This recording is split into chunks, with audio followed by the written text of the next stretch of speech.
Bismillahirrahmanirrahim. Assalamualaikum warahmatullahi wabarakatuh. Selamat pagi, selamat siang, selamat malam kepada ibu dosen dan teman-teman sekalian. Puji syukur marilah kita selalu panjatkan atas kehadirat Tuhan Yang Maha Esa. Karena berkat rahmat dan hidayahnya lah, kami dari kelompok 4 dapat memenuhi tugas dari mata kuliah bimbingan konseling. Kemudian selawat serta salam senantiasa tercurahkan kepada junjungan alam Nabi besar Muhammad Sallallahu Alaihi Wasallam. Semoga kita senantiasa mendapat syafaatnya hingga akhirat kelak. Baik, kami dari kelompok 4 akan mengangkat kasus tentang siswa yang sulit menangkap pelajaran di kelas. Nah, sebagaimana yang kita ketahui sendiri bahwa banyak sekali dari adik-adik kita atau teman-teman kita dan bahkan kita sendiri pun masih sangat sulit atau susah menangkap pelajaran yang ada di kelas. Nah, maka dari itu, dengan dibuatnya video ini, kami dari kelompok 4 akan membahas faktor apa saja sih yang mempengaruhi dari siswa ini sulit menangkap pelajaran dan bagaimana penyelesaiannya atau solusinya. Baik, sebelum melanjutkan ke pembahasan selanjutnya, izinkan saya untuk memperkenalkan anggota kelompok saya. Yang pertama ada Ida Ayu Widiartini yang akan berperan sebagai pemateri pertama. Kemudian ada Hayatun Hudiana yang berperan sebagai pemateri kedua. Ada Junior Safitri sebagai pemateri ketiga. Ada Irna Adelia atau saya sendiri sebagai pemateri keempat. Ada Himayatilah sebagai pemateri kelima. Ada Husnul Hayati sebagai pemateri keenam. Dan Hilda Mita Samitri sebagai pemateri ketujuh. Baiklah, tanpa berlama-lama, saya akan langsung menyerahkan pembahasan atau materi kepada teman-teman saya. Kepada teman-teman sekalian, saya persilahkan. Jadi di sini kami akan menyampaikan mengenai masalah yang dialami siswa sekolah dasar ketika di sekolah. Kami sudah mewawancarai salah satu guru. Guru yang kami wawancarai adalah guru yang mengajar di kelas 5. Ketika kami bertanya kepada Bu Ayu mengenai permasalahan apa saja yang sering dihadapi oleh siswa di sekolah dasar. Kemudian beliau mengatakan sebenarnya ada banyak permasalahan yang dihadapi oleh siswa. Tetapi kembali lagi sebagai guru tentunya harus berperan supaya siswa ini bisa senang, betah, semangat dan rajin belajar tanpa adanya beban di pikirannya, baik itu masalahnya dengan teman, orang tua, atau gurunya. Nah, kebetulan ada salah satu siswa yang diceritakan oleh Bu Ayu ini, sebut saja namanya Mawar. Nah, Mawar ini dia tidak pintar, tetapi dia rajin dan tekun dalam mengerjakan tugas-tugas. Apalagi misalnya gurunya meminta untuk mencatat, dia mencatat dengan rapi. Nah, Mawar ini suka sekali pelajaran yang berbau hafalan seperti IPA, IPS, dan nilai ulangannya pun juga lumayan bagus. Dan herannya lagi, sebelum diminta untuk mengerjakan LKS, dia sudah mengerjakannya. Nah, kemudian masuklah ke pelajaran hitungan, yaitu matematika. Nah, di saat teman-temannya semangat belajar, semangat mengerjakan latihan-latihan, maju ke depan, mengerjakan soal, intinya mereka itu aktif dalam pelajaran itu. Nah, tetapi Mawar ini hanya diam. Ketika gurunya keliling mengawasi, dia pura-pura membuka bukunya supaya dikira sedang menghitung oleh gurunya, padahal dia belum selesai sama sekali. Nah, tetapi ketika gurunya menerangkan di depan kelas, Mawar ini memperhatikan, bahkan mencatat apa yang dijelaskan oleh guru tersebut. Nah, tetapi gurunya bingung, kenapa anak ini begini gitu. Setiap diberikan tugas pasti mengumpulkan paling terakhir dan nilai ulangannya juga selalu jelek, mendapatkan nilai 4, 3, 2. Nah, jadi guru ini terus mengamati mengapa setiap pelajaran matematika Mawar ini tidak bersemangat seperti pelajaran-pelajaran yang lain. Nah, apa penyebabnya? Sebenarnya apa yang membuat dia ini tidak bisa mengikuti pelajaran matematika dengan baik? Nah, oleh karena itu, beliau terus meneliti, mengamati sehingga dapat mengetahui penyebabnya, permasalahannya, sehingga nanti dapat menemukan solusi terbaik agar Mawar ini bisa memahami pelajaran matematika dengan baik dan mendapatkan nilai yang bagus. Faktor yang pertama yaitu mengantuk. Ini sering sekali terjadi di kelas. Mengantuk disebabkan karena siswa tidur terlalu malam, sehingga keesokan harinya ketika sampai di sekolah masih mengantuk, sehingga pelajaran sulit masuk. Ketika guru sedang menjelaskan, hanya menguap dan melihat papan tetapi tidak masuk ke otak. Ketika sudah selesai pelajaran tersebut langsung dilupa oleh siswa. Meskipun terlihat sederhana, tetapi kantuk ini dapat menyebabkan permasalahan yang serius, terutama bagi siswa, karena dapat mengganggu kinerja dan produktivitas di sekolah, memengaruhi emosi siswa atau mood belajar, mengganggu interaksi sosial dengan guru maupun dengan teman di kelas. Permasalahan siswa tidur saat sedang mengajar adalah permasalahan yang sering terjadi. Penyebabnya bisa beragam, seperti begadang, tidak paham dengan pelajaran yang sedang berlangsung, metode mengajar guru membosankan, dan guru tidak perhatian dengan siswa. Yang pertama yaitu begadang. Salah satu penyebab mengantuk di pagi hari yang paling umum adalah karena kurang tidur. Suka begadang di malam hari, penyebabnya pun beragam, kurangnya kalori dan zat gizi di dalam tubuh, menderita insomnia, kelebihan kafein, hingga begadang untuk hal-hal yang tidak perlu, atau bermain game, nonton bola, dan lain-lain. Kemudian yaitu yang kedua, peserta didik tidak memahami pelajaran. Karakteristik peserta didik dalam memahami atau menangkap apa yang disampaikan gurunya berbeda-beda. Ada peserta didik yang apabila sekali diterangkan suatu pelajaran bisa langsung memahami, tetapi ada pula peserta didik yang diterangkan berkali-kali sudah memahami apa yang diterangkan oleh guru. Kemudian yang ketiga, ada metode mengajar guru membosankan. Hal ini berkaitan dengan masalah peserta didik, karena bisa dipastikan setiap kelas peserta didik pasti memiliki kemampuan yang berbeda-beda. Terima kasih kesempatannya. Jadi di sini saya akan melanjutkan materi mengenai faktor kedua yang menyebabkan siswa itu sulit menangkap pelajaran di kelas. Nah, faktor keduanya ini adalah kurangnya konsentrasi. Konsentrasi atau fokus adalah kemampuan memusatkan perhatian dan pikiran pada suatu kegiatan atau objek untuk waktu tertentu. Tapi didapatkan beberapa peserta didik itu konsentrasinya itu kurang. Nah, ada beberapa faktor yang menyebabkan konsentrasi peserta didik itu kurang. Yang pertama, sulit konsentrasi karena tidak tertarik. Nah, baik dari ketidaktertarikan terhadap gaya belajar, mata pelajaran, dan juga sebagainya. Kemudian yang kedua itu sulit konsentrasi karena gangguan yang berasal dari lingkungan atau situasi yang tidak mendukung, atau bisa disebut juga sebagai kelas yang kurang kondusif. Nah, contohnya kelas yang kotor. Nah, kelas yang kotor ini akan mengalihkan fokus siswa dari guru yang sedang mengajar menuju kelasnya yang kotor. Misalnya dia melihat sampah, siswa itu akan berpikir, loh kok sampah ini ada di kelas saya, kemudian gimana nanti cara untuk menghilangkan sampah ini, loh bentuk sampah ini seperti ini, jadi seperti itu. Kemudian ada juga kelas yang lingkungannya itu ribut, misalnya kita sedang belajar di dalam kelas, kemudian ada kelas lain yang sedang olahraga di lapangan. Nah, itu juga bisa mengalihkan fokus siswa dari guru menuju kelas yang sedang olahraga tersebut. Kemudian ada juga gangguan dari teman sebangku. Misalnya nih, ketika guru sedang mengajar di depan, kemudian teman bangku kita itu mencolek kita, kemarin kamu pergi kemana aja, seperti itu. Jadi siswa itu akan beralih fokus dari guru yang mengajar menuju teman sebangkunya untuk saling bicara. Kemudian ada juga kemudian yang ketiga itu sulit konsentrasi karena kelelahan. Nah, seperti yang kita tahu, kebanyakan sekolah itu masuk jam 7.15, bahkan ada yang lebih pagi. Nah, ini menyebabkan siswa itu harus bangun lebih awal untuk mempersiapkan diri, sehingga kadang-kadang ada yang terburu-buru sehingga lupa sarapan, kemudian juga masih mengantuk. Nah, lupa sarapan. Nah, ketika dia lupa sarapan, kemudian dia belajar di dalam kelas, terus perutnya itu bunyi, itu akan mengalihkan fokus siswa menuju perutnya itu. Dia akan memikirkan perutnya, kemudian isi perutnya, loh saya lapar nih, nanti mau beli apa ya, jadi seperti itu.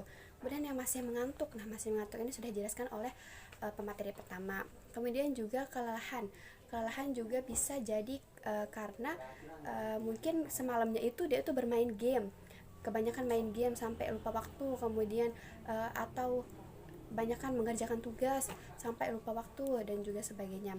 Nah, seperti yang kita tahu bahwa rata-rata juga anak SD itu belajar di sekolah 5-7 jam per hari. Nah, setelah pulang sekolah itu biasanya juga ada orang tua yang leskan anaknya, sehingga durasi lesnya itu kadang-kadang 3 sampai 4 jam.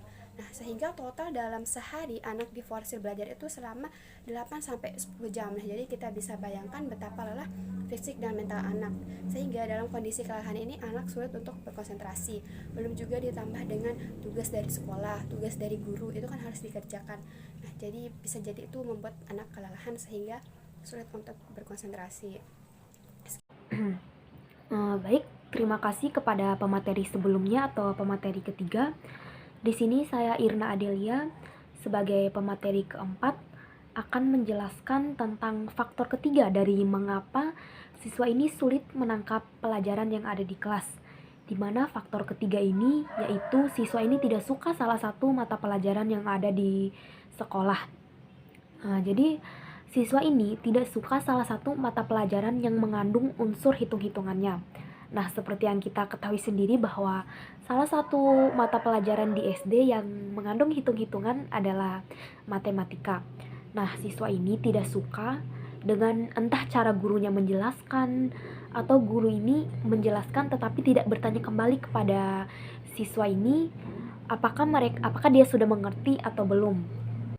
Nah, kemudian yang berikutnya, ketika siswa ini bertanya langsung kepada gurunya, guru ini langsung menjawab, kenapa kamu tidak bisa sedangkan teman-teman yang lain bisa? Nah, jelas siswa ini akan merasa kesal dengan jawaban guru tersebut. Kemudian ketika siswa ini disuruh untuk bertanya kepada teman-temannya ini acuh tak acuh menjawab tidak tahu.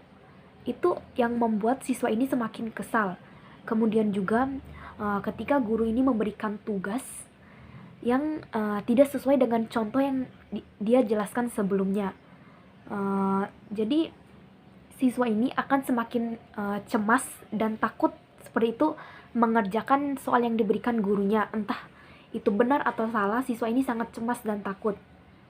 Nah, itulah mengapa siswa ini tuh tidak suka mata pelajaran yang dijelaskan oleh guru tersebut atau mata pelajaran matematika ini, karena banyak sekali faktor, entah dari gurunya yang cepat menjelaskan, teman-temannya yang acuh tak acuh untuk memberitahu informasi atau pengetahuannya, dan juga tugas yang diberikan guru ini tidak sesuai dengan yang dijelaskan oleh gurunya tadi. Jadi faktor ketiga ini yaitu dengan siswa ini tidak suka salah satu mata pelajaran yang ada di sekolah, maka jelas bahwa siswa ini akan sulit gitu menangkap pelajarannya seperti itu. Jadi untuk kita semua sebagai calon guru, mudah-mudahan kita dapat menjelaskan atau menjawab pertanyaan yang diberikan oleh siswa kita itu dengan baik, dengan tidak mencemooh atau membanding-bandingkannya dengan yang lain. Mungkin itu saja yang dapat saya sampaikan. Saya serahkan ke pemateri selanjutnya. Bismillahirrahmanirrahim. Assalamualaikum warahmatullahi wabarakatuh. Nama saya Himayatillah. Baik, di sini saya akan menjelaskan tentang penyelesaian masalah terkait kasus yang dialami oleh peserta didik ini.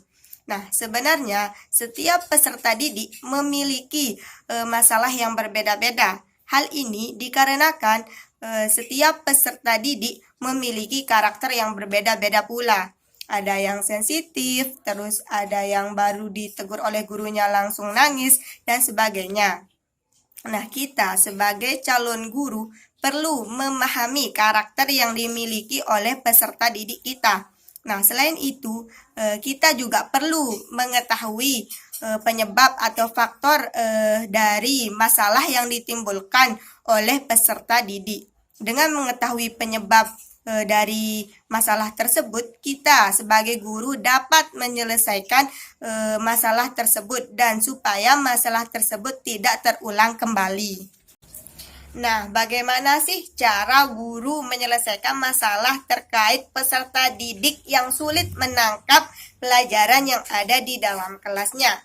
Nah, cara guru menyelesaikan masalah terkait kasus ini yaitu pertama kali guru yang masuk ke dalam kelas jangan sekali-kali menyuruh peserta didik untuk langsung membuka buku pelajarannya.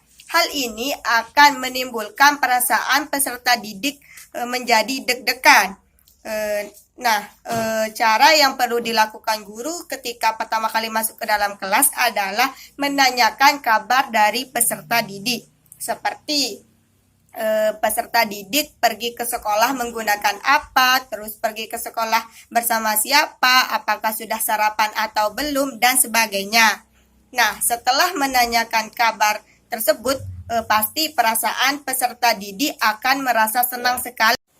Selesai guru menanyakan kabar dari peserta didik, kemudian dilanjutkan dengan doa bersama yang dipimpin oleh salah satu peserta didik secara bergantian setiap harinya. Hal ini dilakukan untuk melatih keberanian dari peserta didik untuk maju ke depan kelasnya. Nah, setelah doa bersama selesai dilakukan, kemudian guru akan bercerita kepada peserta didik.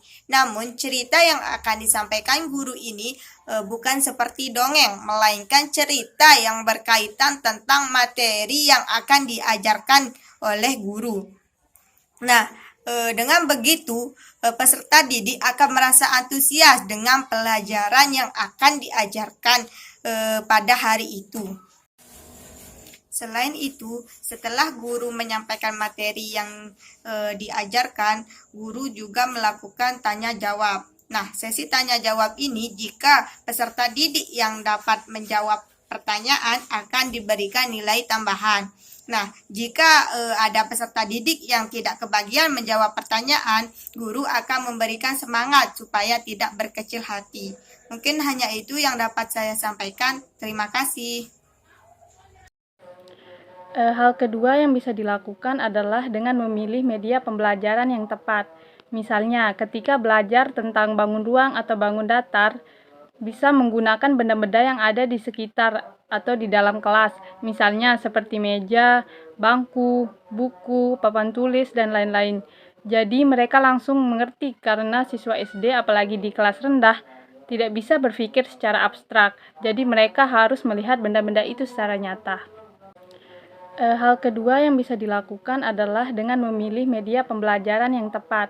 Misalnya, ketika belajar tentang bangun ruang atau bangun datar, bisa menggunakan benda-benda yang ada di sekitar atau di dalam kelas. Misalnya seperti meja, bangku, buku, papan tulis, dan lain-lain. Jadi mereka langsung mengerti karena siswa SD apalagi di kelas rendah tidak bisa berpikir secara abstrak. Jadi mereka harus melihat benda-benda itu secara nyata. Selanjutnya, penyelesaian masalah yang ketiga yaitu dengan mengajak siswa lebih aktif dalam pelajaran. Hal ini dapat dilakukan dengan melibatkan siswa berdiskusi saat menerangkan pelajaran.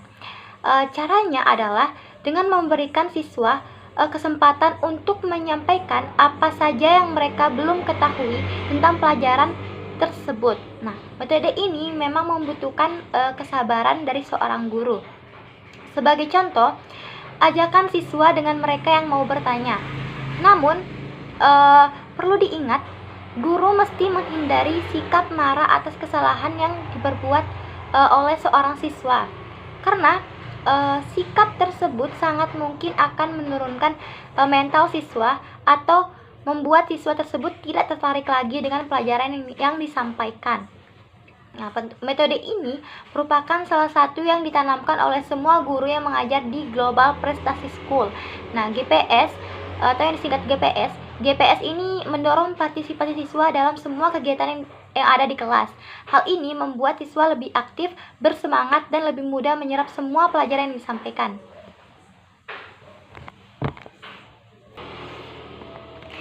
Cara lain juga yang dapat diterapkan yaitu dengan membentuk kelompok belajar. Nah, guru dapat membentuk kelompok di dalam kelas untuk menyelesaikan satu tugas. Nah, selain itu, setiap kelompok harus diisi dengan siswa yang tergolong cerdas dengan siswa yang kurang mampu untuk menampung pelajaran dengan baik. Hal ini bertujuan untuk meningkatkan kerjasama siswa, mempengaruhi siswa yang kurang mampu memberikan pelajaran, dan mendorong aktif semua siswa dalam menyelesaikan tugasnya. Nah, melalui kelompok belajar ini, siswa juga harus dapat menyampaikan materi sesuai dengan pemikiran mereka, sehingga tujuan dalam pembelajaran akan dicapai.